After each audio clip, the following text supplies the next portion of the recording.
brought to you by Silver Pumps. Top quality और consistent performance के लिए सिर्फ सिल्वर पंप नाम याद रखना। बाप के दम पर राजनीति नहीं होगी। आज की पदयात्रा, मैं इसको पदयात्रा नहीं मानता। आज की जो भी पदयात्राएं हो रही है वो पदयात्रा नहीं है, वो पद के लिए यात्रा है। इस युवा नेता के पास एक बेहतर विजन है जो बिहार के राजनीति में कुछ बड़ा नाम कर सकते हैं। अभी इन लोगों को साबित करना होगा,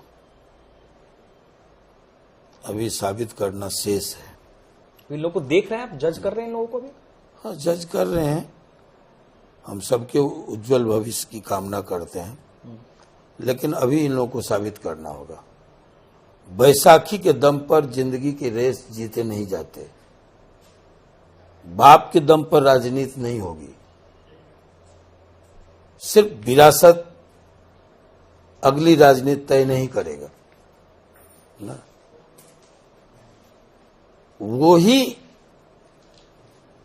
व्यक्ति खुद को साबित कर सकता है जो जन सरोकारों के सवाल पर खड़ा होगा, जनता के इशू पर खड़ा होगा और अहर्निश बिहार की सेवा में लगेगा।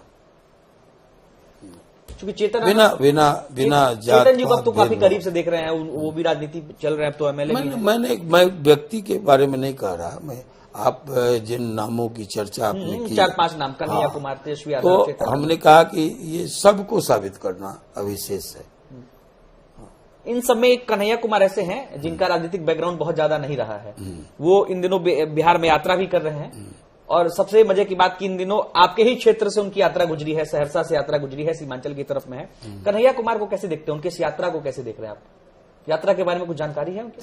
तेज तर्रार नौजवान है, लेकिन आज की पदयात्रा, मैं इसको पदयात्रा नहीं मानता। इसलिए नहीं मानता कि पदयात्रा तो गांधी ने किया, पदयात्रा दूसरे पदयात्री हुए आचार्य विनोबा भावे, तीसरे हमारे गुरुजी पूर्व प्रधानमंत्री चंद्रशेखर जी, जिनके सामने भारत यात्रा का उद्देश्य था, एक दृष्टि थी, कैसे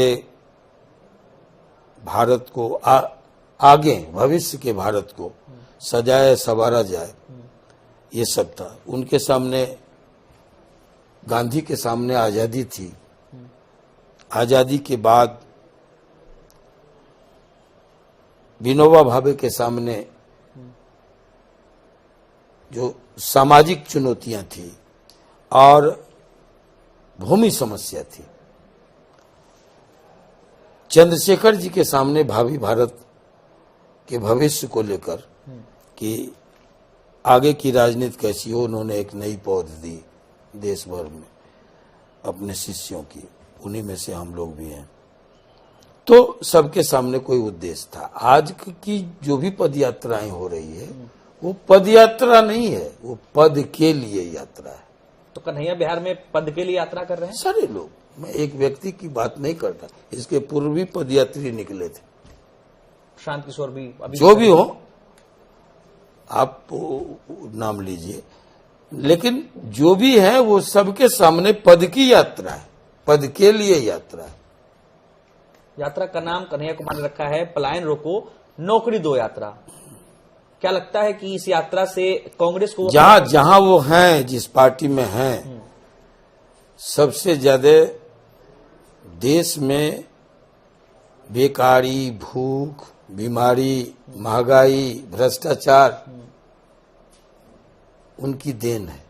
और इसलिए जहां जिस आंदोलन से हम लोग पैदा हुए, जेपी आंदोलन का मैं जिक्र कर रहा हूं, वो 4 मुद्दों पर हुए थे: बेकारी, महंगाई, भ्रष्टाचार और कुशासन। ये 4 मुद्दे थे। इन्हीं 4 मुद्दों पर वो आंदोलन हुआ था और देश भर से पहली बार कांग्रेस समाप्त हुई और गैर कांग्रेसवाद का उदय हुआ।